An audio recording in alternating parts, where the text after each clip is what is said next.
Assalamualaikum warahmatullahi wabarakatuh. Kami dari kelompok 3 ingin mempresentasikan hasil diskusi dari kelompok kami mengenai job analisis dan rancangan organisasi. Sebelum kita mulai ke pembahasan, kami akan memperkenalkan anggota kelompok kami terlebih dahulu.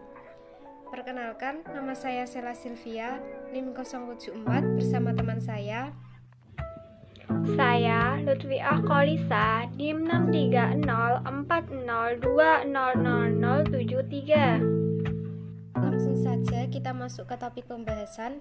Yang pertama ada pengertian job analisis atau analisis pekerjaan.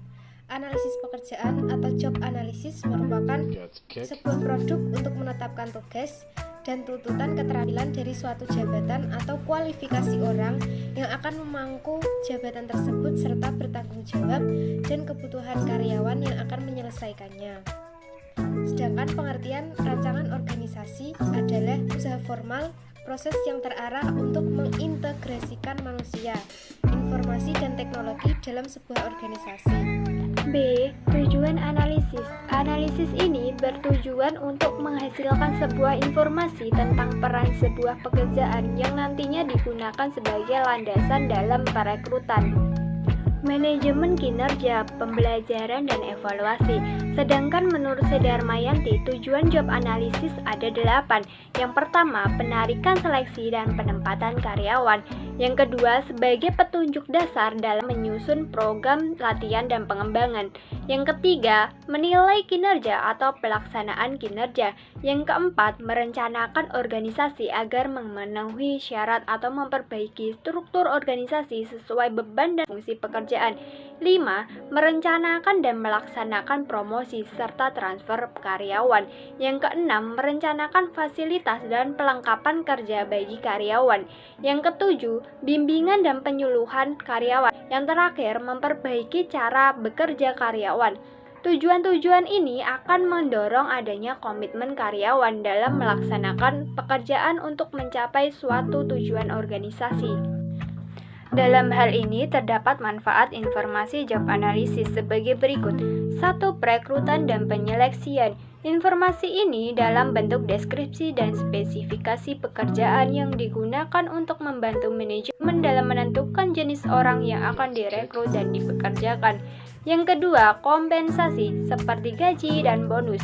Dalam bidang kompensasi sangatlah bermanfaat untuk mengetahui nilai relatif pekerjaan tertentu bagi organisasi sebelum ditetapkan nilai uang yang pantas untuk pekerjaan tersebut. Yang ketiga, penilaian prestasi. Membandingkan prestasi dari setiap karyawan dengan standar prestasi perusahaan. Para manajer analisis pekerjaan untuk menentukan aktivitas pekerjaan itu dan standar prestasinya. 4. Pelatihan, yaitu deskripsi pekerjaan harus memberikan suatu gambaran tentang aktivitas, keterampilan, dan pelatihan yang dibutuhkan oleh pekerja tersebut. C. Metode pengumpulan informasi job analisis ada 5. Yang pertama, kuesioner, yaitu analisis jabatan bisa memberikan kuesioner terstruktur kepada para karyawan yang mengidentifikasikan tugas-tugas yang mereka jalankan. Yang kedua, observasi. Dalam menganalisis pekerjaan dengan mengamati karyawan dalam menjalankan tugas-tugas pekerjaan dan mencatat hasil observasinya. Yang ketiga, wawancara. Mewawancarai karyawan dahulu untuk membantunya mendeskripsikan tugas-tugas yang dikerjakan. Yang keempat, ada catatan karyawan, yaitu informasi menganalisis jabatan dikumpulkan dengan meminta para karyawan mendeskripsikan aktivitas kerja mereka sehari-hari dalam sebuah buku harian. Yang kelima, ada kombinasi metode.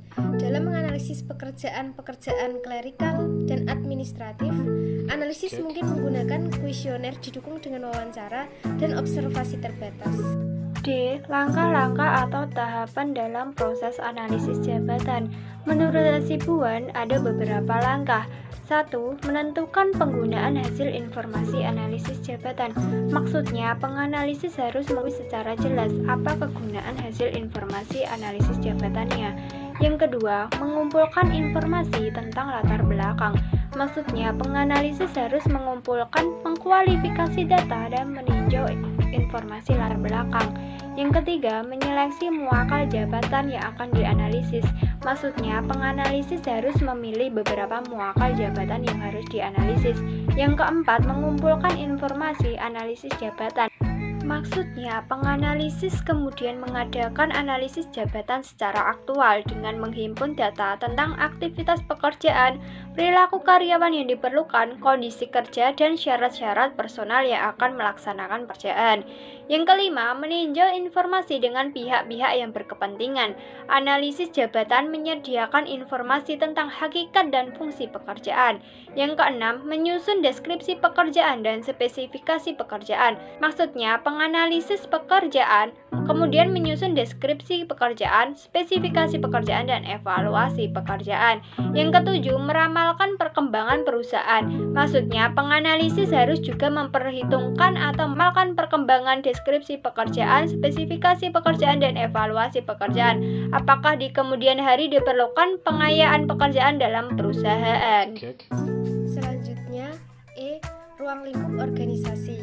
Yang pertama ada perancangan layanan administratif, yang nomor 2 ada perancangan kepemimpinan, yang ketiga ada perancangan manajemen komunikasi, yang keempat ada perancangan manajemen hubungan, yang kelima ada perancangan struktur organisasi, yang keenam perancangan teknologi informasi dan komunikasi, yang ketujuh pejabat eksekutif tinggi, dan yang kedelapan perancangan budaya organisasi. Selanjutnya, rancangan organisasi yang baik itu harus menghasilkan 1. Pengambilan keputusan yang cepat, 2. Komunikasi yang lancar, 3. Saling belajar antar unit atau sukses dan gagal dalam bekerja, 4. Sinergi antar unit, 5. Inovasi. Dan untuk memperoleh hal-hal di atas, rancangan organisasi harus memiliki ciri-ciri, yaitu ramping, tanpa batas atau boundaries, fleksibilitas, pemberdayaan. Berikutnya, G. Model rancangan organisasi. Mekanistik. Yang pertama, fungsi dibuat kaku dan terspesialisasi. Yang nomor 2, menggunakan hierarki formal untuk koordinasi kinerja. Yang ketiga, batasan tugas, tanggung jawab, dan metode kerja dibuat batasan yang tegas. Yang 4, sangat diwarnai komen dan kontrol atau orientasi vertikal. Yang kelima, karyawan yang di bawah bersifat menunggu instruksi atasan. Yang keenam, kepatuhan dan loyalitas bawahan pada pimpinan sangat menonjol. Yang ketujuh, hierarki sangat menentukan prestis dan profesionalisme kurang berpengaruh pada prestis. Selanjutnya, model rancangan organisasi organik. A. Merangsang karyawan memberikan kontribusi gagasan. Yang B. Batasan tugas sangat fleksibel tergantung situasi. C. Komunikasi bersifat lateral. Yang D. Tidak menekankan komen dan kontrol, tetapi menekankan sharing knowledge dan konsultasi. E. Pengembangan kualitas kerja dan inovasi lebih diutamakan daripada kepatuhan dan loyalitas pada pimpinan. F. Prestis ditentukan oleh profesionalisme, bukan oleh hierarki jabatan. Yang terakhir yaitu jenis rancangan desain organisasi. Menurut Hasan ada 3 jenis, yaitu yang pertama, rancangan dengan struktur sederhana.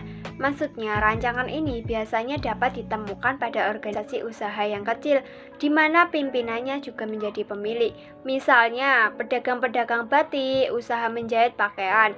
Yang kedua, rancangan birokrasi, di mana birokrasi adalah satu struktur dengan tugas-tugas yang beroperasi sangat rutin dicapai melalui spesialisasi pelaksanaan tugas-tugas administrasi kepegawaian, misalnya tugas perhitungan penggajian setiap bulan ditambah dengan tambahan insentif yang dihitung berdasarkan peraturan-peraturan tertentu yang telah diformalisasi, merupakan tugas rutin yang setiap bulan harus dilakukan. Yang ketiga, rancangan organisasi dengan struktur matriks merupakan rancangan organisasi lain yang populer. Bila kedua rancangan organisasi di atas berlaku one man one bus, setiap bawahan memiliki 2 alasan.